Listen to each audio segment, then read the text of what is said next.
Hello guys, good evening. This is my second project for the Sparks Foundation on exploratory data analysis on the detailed data. Okay, so drawing valid insights for the future growth.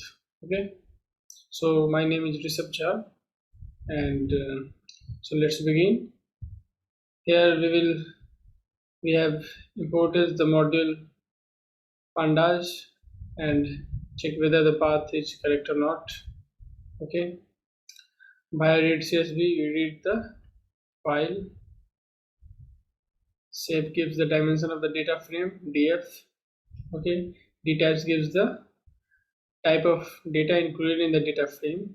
Okay, the object means these are of type what? These are categorical data.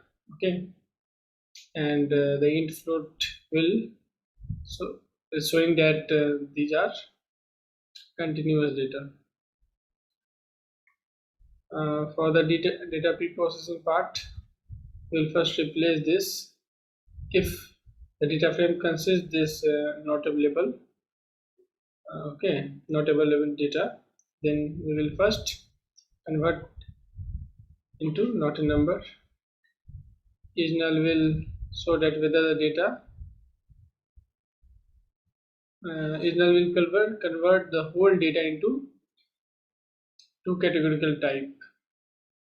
This loop is showing that for each column how much of data is of null type.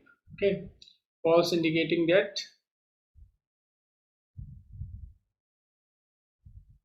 there is no null. Okay, so let's move correlation. Here correlation between different data, different columns are given. Okay, the diagonal it always contains ones. Next, move to the visualization part.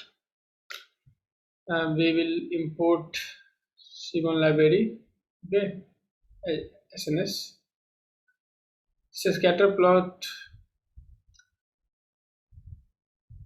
for the sale and discount. Okay, here the linear regression is not valid. Okay, if we pick the center, then it will be a curvature. Okay, so this is a polynomial regression. Here also we see that the slope is very less, means there is no strong positive linear relationship. Okay, but here the curvature may be the good model. Okay, so first thing I want to say that the p-value will determine whether the correlation is strong or not. Here the p-value gives the correlation, okay, which is not linear, but the Pearson correlation sometimes, here see that Pearson correlation is 0.47, means there is no strong linear relationship, but p-value is 0, means p-value is, if p-value is less than 0.1%, then we say that the different type of correlation is there, which may be strong. Okay, so by this method you see that Pearson coefficient is 0.02 minus 0.02, means there is no strong linear relationship, despite the fact that p-value is very less, means there is some other type of correlation which is very strong. Okay, scatter plot using seaborn library. Okay, so here we determine which one of the quantity is a good predictor of the profit. Okay, so for the continuous type, we will always use the scatter plot. If the scatter plot, via scatter plot we can see whether what type of model we should use to predict. Okay, and sometimes the scatter plot have no such linear trend, but after calculating the p-value we can say that there may be hidden other type of model. It may be uh, a cubic model or any other kind of polynomial model. Okay, so always try to find out the p-value for the object type data. Just like here, the x and the x-axis is containing the classes ship mode. Okay, and the y-axis is containing the profit, which is continuous. So for this type of object data, one object and one continuous, we always plot the box plot. Okay, so here the box plot have the same distribution. The distribution are overlapping. That's implied that this ship mode does not have a great impact on the profit. Okay, similarly we have seen that this segment does not have a great impact on profit, since the distribution is somewhat similar. Okay, they are overlapping. If they do not overlap, then we can say that the segment has an impact on the profit.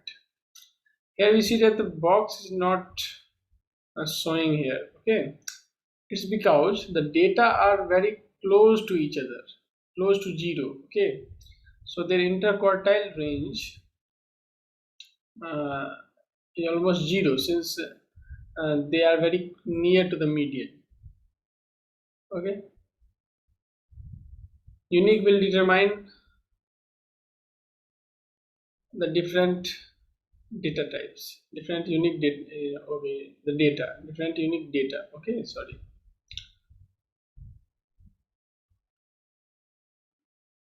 So in region, there are four types of unique region.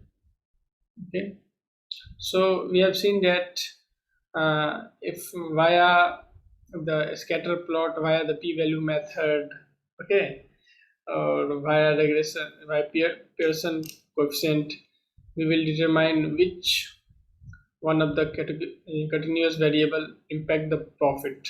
Okay, and via box plot we can have the details of the variables or the predictor variables that have an impact on profit data. Okay, so now we do some EDA. So we bar plot we use bar plot when one is uh, object type and another one is continuous type. Okay, so here we see that the maximum profit is in the west region. Okay, similarly, if we have some another factor, that is region, um, apart from the category and profit variable attribute. Okay, then it will have, this is a multiple bar plot. So one is category is furniture, technology and office supplies. And in furniture, it has shown the profit in different region, south, west. Okay, so if we have multiple variables, then this plot will give multiple bar plot. Okay, so we can also have this type of bar plot. Okay, if we take the object type, categorical type data on the y-axis. Okay, so here we have use line plot. So what is line plot? Just like a scatter plot, if we draw all the variables by a line, then this will be a line plot. So line plot is basically used in two attributes having continuous type. Pair plot will give different charts for different pairs. Okay. Distribution plot is used for having the distribution of different attributes. A profit is just somewhat normal. Okay. Quantity is somewhat skewed.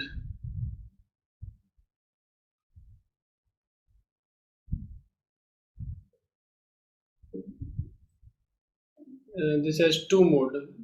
Yeah, it has two mode. It is also a skewed type data.